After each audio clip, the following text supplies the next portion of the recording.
The chain rule is what allows us to differentiate compositions of functions, f and g. The rule goes, the derivative with respect to x of f of g of x it's written this way. It's f prime of g of x multiplied by g prime of x. Now, when you see these, there's always going to be an inside function and an outside function. All right. It's now the derivative with respect to x is the derivative of the outer function with respect to the inner function multiplied by the derivative of the inner function with respect to x. Another way of writing this would be df dx is the derivative of f with respect to g multiplied by dg dx. Now you might want to write these down so we can refer to them throughout my doing these examples here. A way to motivate this definition is if you look at a graph here, say that there's what's going on here is there's f, which is a function of g, which is a function of x. So g kind of represents a degree of separation between f and the variable x. Now I have a chart here. Let's say that we sort of, to motivate this definition, let's say that we have g as a function of x. So if x goes from 0, 1, 2, 3, g goes to 0, 2, 4, 6. So we have dg dx in this case is 2, because for every unit that x goes up, g goes up by 2 units. And suppose over here we have another chart of g and f. Now let's say that in the g column, we'll say 0, 1, 2, 3, 4. Let's say that f goes up by 5, so we'll say 0, 5, 10, 15, 20. So it is clear from this chart, for every unit that g goes up, f goes up by 5. So df dg is 5. Now from this, could we get df dx? So it's asking you, how much does f change when x changes? Well, look at what's happening here. As x changes by 1 unit, right? There's one change there. G goes up by 2 units. But for each unit that g goes up, f goes up by 10 units. So how could we figure, right? So it's clear that the change in f with respect to x should be 10, because as x goes up by 1, ultimately it leads to a change in f of 10 units. And so this sort of makes sense because, right, this is why it should make sense that df dx should be df dg multiplied by dg dx. Right, because f goes up as g goes up, and g goes up as x goes up. So it should make sense this way, that the rates should work out like so. Alright, so if we want to put this thing in action here, let's do a couple of examples. This is about the easiest one I could come up with. Cosine x. So what you want to identify is there's an outside function and there's an inside function. So the chain rule says it's going to be the derivative of the outside with respect to the inside times the derivative of the inside with respect to x. So the first thing that you want to do is identify the outside function. In this case, it's pretty clear cut. The outside function is cosine, the cosine function. And the inside function is whatever's on the inside. It's that. So according to the rule, it's going to be the derivative of the outside, so which is going to be minus sine, but it's with respect to the whole inside function of x squared plus 1 multiplied by, so now the derivative of the inside function, which in this case is just 2x. And that's it. That's the entire thing. Alright, the whole game comes down to identifying what's the outside, what's the inside, and just setting up the rules as appropriate. The important thing to remember is, when you do that first differentiation, the outside function, like so, Alright, the derivative of cosine is minus sine, but you have to keep the inside there. Once you perform that differentiation, right, once you differentiate cosine and write down sine, you eliminate anything that's outside of this red box. You've already taken care of it. It's already done. We've taken care of the outside function. And from there, all you have to do is concentrate on what's left on the inside. Just the x squared plus 1.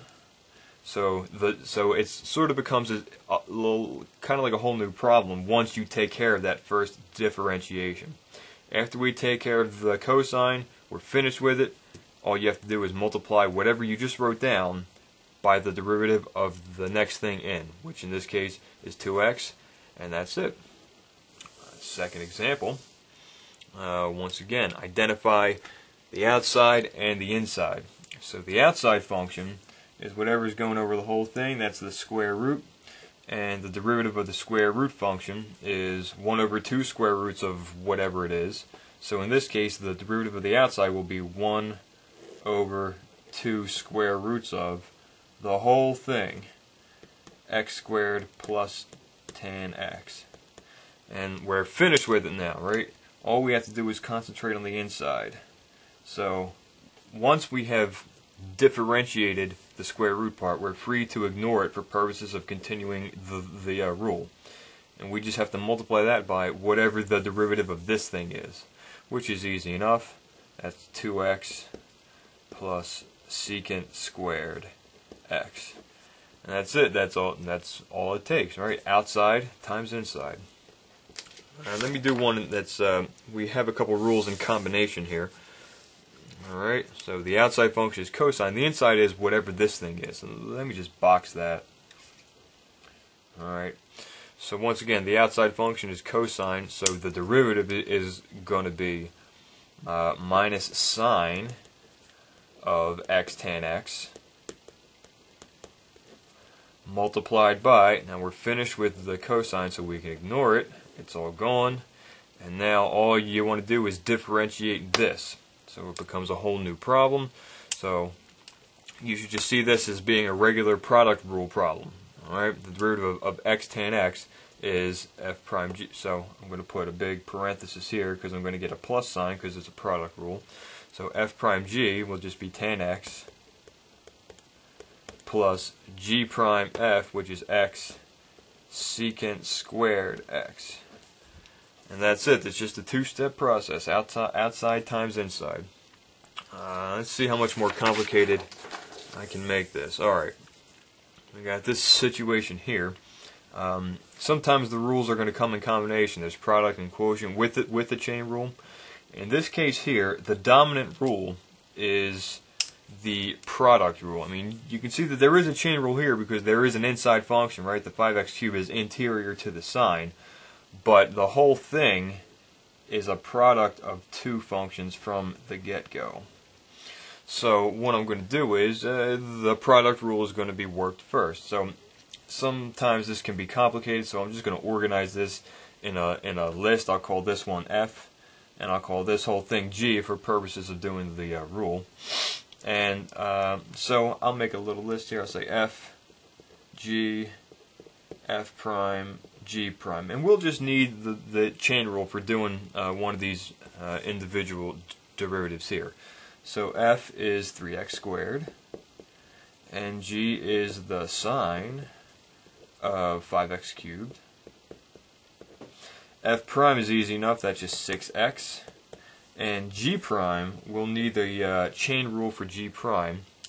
So again, there's an outside and an inside. The outside function is sine, whose derivative is cosine of 5x cubed, and then don't forget, interior to that is 5x cubed, whose derivative is 15x squared. So you just tack that on to the end, 15x squared, and that's all. That's really all that you need for the product rule, and then we just write that out. So what we got, that's f prime g. If I combine the terms here, that's 18x cubed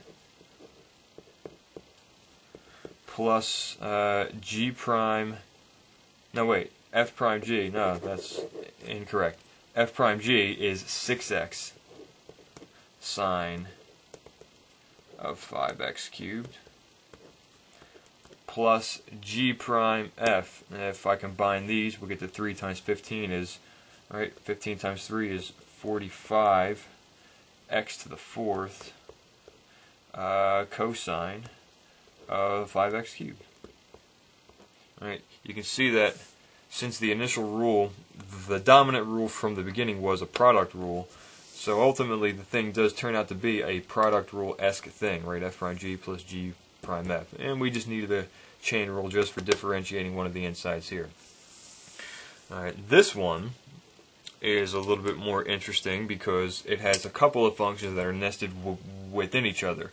We got the sine on the outside, and then inside that there's the radical, and then inside that there's something else. So the chain rule is, we're just going to it's kind of like just three functions in a row here. We're going to do the derivative of sine with respect to the radical times the radical with respect to the inside times the inside with respect to x. Now the function that's most exterior is the sine, whose derivative is, so here, if I just I'm going to kind of draw little boxes around these. So this is the interior of the sine, and interior to that, interior to the radical is going to be this. Alright, let me just bold this up so it might make it a little easier to see. Alright. So 3x squared plus x. So the outermost function is sine, whose derivative is easy enough. That's just going to be cosine of, and you keep the entire inside. I'm just going to repeat whatever's drawn in this red box here. So that's going to be the square root of 3x squared plus x. Now we've already taken care of the cosine, so it's done. So we can, we've already taken care of the sine, so we're free to ignore it and just focus our attention on what's inside the red box here. And immediately inside the red is the square root. So the derivative of the square root is 1 over 2 square root, so it's going to be that times 1 over 2 square roots of 3x squared plus x. And then interior to that, since we've taken care of the square root, we're free to ignore everything outside of it and just concentrate on the green box inside. And interior to that is the 3x squared plus x, whose derivative is 6x plus 1. Be careful with the parentheses here. A lot of the times I'll just see like 6x plus 1 with no with the whole thing outside of the parenthetical expression here, but you have to put parentheses around the entire thing to let everybody know that that's what the answer is, right? It's like there's 1 multiplied by 2 multiplied by that third one, the whole thing. I call that a chain of order 3 because there's more than one function that's nested inside the other. But when that happens, it's no big deal. You just kind of keep on going. When you get caught up in a situation like this, you should always never refer to the thing that you just wrote for continuing the chain here. So, for example, when I wrote down when I differentiated sine, the first thing I wrote was just cosine, and then I just blindly copied whatever was on the inside. Once you write that down, forget about it. All right? Don't ever refer to the thing that you just wrote when you go to complete the chain. Always look back to the original function. So we took care of the sine, so we're free to just cross that out, forget about it. All right, that's all gone. And then from there, it just turns into a new problem with just the square root. So it's kind of like, after taking care of that outside function, we sort of proceed as though the function were never there to begin with, right? I mean, had this function started out just the square root of 3x squared plus x, the first thing that we would have done would have been 1 over 2 square roots of that whole thing. And then continuing with the chain rule, we would have multiplied that by the inside. So once you take care of a function, forget about it for purposes of continuing the rule. Got a couple more examples here. This sometimes confuses students because they don't know how to read it. But this is a chain of order 3 also. We got the sine, the cube, and the x squared plus x. Well, the function that's most exterior here is the cube. Because sine cubed means you take the sine and then you cube that answer. So it's sort of maybe a better way to write this for purposes of explaining the rule would be like this. Cube. Right? The cube comes first. So the cube is most exterior, and the derivative of the cubing function is 3 times that thing squared. So it's going to be, the first link in the chain is going to be 3 times sine squared. Right? Reduce, it's just the power rule. Reduce it by 1. 3 times sine squared of x squared plus x. Close that off. I could have wrote it here, but I like to keep it there. And then one step in, so we're finished with this. And now the problem turns into just differentiating whatever's left on the inside. Nothing outside matters anymore. So we're going to take that and multiply it by, the next function in is sine, whose derivative is cosine of, keep the inside again, x squared plus x. And then one more, and so then that takes care of the sine, and the next thing in is boxed in red, is the x squared plus x. So just tack that on, tack its derivative on to the end there, 2x plus 1. Chain of order 3 links in the chain, right? Here's the cube, and there's the derivative of sine, and then there's the derivative of the inside. So don't get caught up if you see a trig function brought up says some power. Just remember that the outermost function is the power rule. This is something that trips people up too. Right? It's not evident right away that this is a chain rule problem. You could do it as a quotient rule, but you don't need to if you're comfortable enough with reading these. This is a chain of order 2. There's an outside function and there's an inside function. The outside function is the reciprocal function. Right? And the inside function is whatever's being reciprocated. Alright, whatever is inside, let me just box it up. This is the inside function, and the outer function is the reciprocal function, 1 over x. Now, the derivative, let me just write this down, the derivative of 1 over something, if you remember from the power rule, is minus 1 over that something squared. So we're going to take care of that first. The outside function is the reciprocal function, whose derivative is going to be minus 1 over x squared plus x, quantity squared. Right? That takes care of the reciprocal part. That's the outside function, if you recognize that. Interior to that is the x squared plus x. So you're just going to, once you take care of the reciprocal derivative, you ignore everything that's outside of the red box and multiply that by the derivative of the inside, which is just, once again, 2x plus 1. And that's it. It's not as bad as it seems. But recognizing a reciprocal as an outside function is something that you're going to want to get used to, particularly when you see things like this. Alright, now this has a couple of things going on. This is a reciprocal, but you could see this as something over x to the 5th power. Alright, something over x to the 5th. Now, if I just do some side work here, the derivative with respect to x of 1 over x to the 5th is kind of like saying the derivative with respect to x of x to the minus 5th, which we know is minus 5x to the minus 6, which simplifies down to minus 5 over x to the 6. So this is going to be the derivative of the outside function, right? We're starting out with 1 over something to the 5th, or in this case 3 over something to the 5th power, and the derivative of that is minus 5 over that thing to the 6th. So the first part, so the outside function is the 3 over something to the 5th, and this will be the interior. That's the inside function.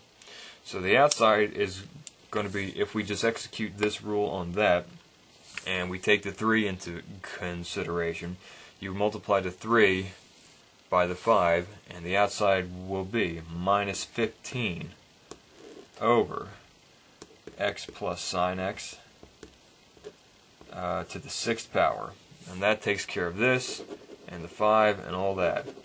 And you just multiply that by the derivative of the inside, which is 1 plus cosine x.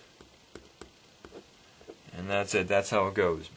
The reciprocal ones can get it can take a little bit to get used to seeing them, but you just have to do a few of them, and then it'll become clear. Alright, we don't need this. Here's a different kind of thing. Sometimes it confuses people, but if you're good enough with chain rule, it'll be sort of obvious as to what the answer is. I want the derivative of this with respect to x. So clearly the dominant function is going to be the square root. So that's going to be 1 over 2 square root. So let me just kind of box this. Alright, this is the inside function. Alright, we're not totally finished boxing things yet, but let's see where this goes. The derivative of the radical is 1 over 2 square roots of all that. So it's x squared plus sine pi x multiplied by the derivative of whatever is on the inside. Now, you might get hung up here because when you go to differentiate this, the derivative of x squared is just 2x. The derivative of sine of pi x, that needs a chain rule because of the pi on the inside. The question is, where does the pi go when you differentiate it? Right? Does it go to the entire thing, or does it just stay attached on the sine? Well, if you follow the rules, having already taken care of the square root function, we're free to ignore it. So get rid of it. Right? It's no longer there. And the problem just turns into one of differentiating just this by itself. Whatever the derivative of this expression is, we're just going to tack that on to the end of this. So you kind of have to imagine that this is what the problem started as. If you look at it that way, the derivative of the inside, the derivative of this is just, let me put my parenthesis there, will be 2x plus, and now the outside function here is going to be cosine pi x times, now where does the pi go? The pi is going to go out front here. The pi only applies to the cosine, because if we had started here from the outset, you wouldn't think to apply the pi to the x squared, right? Because it only comes in this, right? The derivative of this is just 2x, and that's it. The derivative of this is the only instance that that's going to produce a pi on the outside. So be careful with that, right? It sometimes can get a little bit tricky if there's a plus sign in there, because you might think, well, there's like a chain rule for this part, but not here. Don't think too deeply into it. All right. The derivative of sine of pi x is going to be cosine pi x times pi, but the pi only applies to the thing that caused it. So this is kind of like, this is interior, but it's only interior to the sine. So don't get confused with that. Put the pi in the right place, and we could simplify that. But that's what the answer comes out to be. All right, that takes care of most of the examples. We have some other ones here. General kinds of problems. It says what it does is it gives you a little bit of information about a function that's defined by a composition, and it wants the derivative at some point. So it says, I would say to start here, it says find f of g prime of 2. That to me says they want the derivative with respect to x of f of g of x, right, at the time when x equals 2. That's what the little circle means. So what I would do first is I would ignore this, this, and this for the time being and just concentrate on what they want. They want f compose g prime of 2. So the first thing I would do is write out what the derivative of f compose g is. The derivative of the derivative with respect to x of f of g of x is going to be f prime of g of x multiplied by g prime of x. And they want that at the point when x equals 2. So all that you have to do, once you write this part down, you're pretty much home free, and you can refer back to the information to tell you everything that you need. f prime of g of x times g prime of x when x is 2. All that you have to do is plug in 2. And that's going to be, that'll give us, we want f prime of g of 2 times g prime of 2. So if you look at what they gave you, g of 2 is 9. So they really want f prime of 9 multiplied by g prime of 2 is negative 3.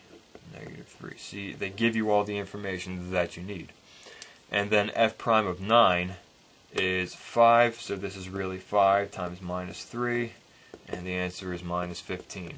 So for all these problems where they present you just a limited amount of information, you're going to want to take the function that they give you and just work the chain rule on it. Differentiate it, and then write this out as what you know it to be according to the rule. And then just plug in the stuff that they gave you, right? Make all the x's 2, and everything works out nice. You'll get nothing but a bunch of numbers, negative 15 in the end. I got a couple more of these. Alright. This one says, alright, this one's kind of worded weird. When it says, alright, find f prime of x squared. And they say that the derivative with respect to x of this composition is x squared. What does this mean, f prime of x squared? What it means is, it actually means the derivative, they want df dx squared. Kind of like this thing here is its own function. This thing, I would call x squared something like u. Alright, they really want, like, if we let u equal x squared, the variable u, this is kind of like they want f prime of u. Alright, they want the derivative of f with respect to the inside function. And they tell you that the derivative of f with respect to x, like sort of bypassing u, is just x squared by itself. Once again, for these things, I just take the thing that they want and work the power rule on it. Alright, the outside function is f, and the inside function is u, or just x squared. So if we do the power rule, the derivative of this, working it out, temporarily ignoring the fact that they give it to you as x squared, if you do this, the derivative of f, it's going to be, it's f prime of x squared, right? The derivative of the outside function with respect to the inside, times, by the chain rule, the derivative of the inside function, which is 2x. Okay, so by the chain rule, the derivative of this is this. And by the given information, the derivative of that is x squared. So they gave this to you, but by the chain rule it's this, so these two things must be the same. Note, this is what we wanted. We wanted f prime of 2x, the derivative of f with respect to x squared. Once we write it out in the chain rule, all that we have to do is just solve for it, and we would just divide both sides by 2x, and we get f prime of x squared, which is what they want, equals x over 2, provided x does not equal 0, so we can divide by it, and that's it. Just be x over 2. The last example I have here is this one. Okay, it's another one of those things where they give you like random information throughout the problem, and then they ask you for something specific. So, given that f prime of x is this, and then they say g of x is sine of x squared, what is h prime if h of x is f of g of x? Well, they want h prime of x. So, what I'm going to do is take this and just write it out according to the chain rule. Write out h prime. H prime of x equals, according to this, f prime of g of x multiplied by g prime of x. Now, they gave you all the information that you need. Alright, f prime of something is the square root of that something squared plus 4. So we can fill in what this is right away. That's going to be the square root of g of x squared plus 4, and we'll write in what g of x is later, multiplied by g prime of x. Now for g prime of x, we need another chain rule, right? If g of x is this, g prime of x is going to be the derivative of this with respect to x. Once again, since it says sine squared, the square is the outside function. So I'll just erase that. Alright, this really means sine of x quantity squared. So the g prime part is, if we do the chain rule on it, it's going to be the exterior rule is the power rule, so that's going to be 2 sine x times the derivative of the inside, which is cosine x. Cosine x. And then after we have that written out, all that we have to do is fill in what g of x was. So since g of x was sine squared of x, g of x squared is going to be, the square root of sine to the 4th of x plus 4, because it's sine squared squared, multiplied by 2 sine x cosine x.